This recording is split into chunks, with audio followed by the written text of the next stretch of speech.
ito yung coil spring compressor na pang industry. So, ito yung, ano ba tawag dito, sir? Yung ano na? Please don't play, please don't play. Please don't play. Ito yung hawakan ng What's up? shock.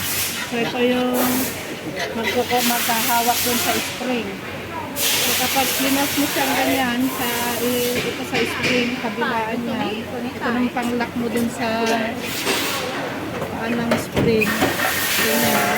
Tapos pag pinong-press mo siya, para makuha mo yung press, pwede mo na siyang tanggalin. Diba?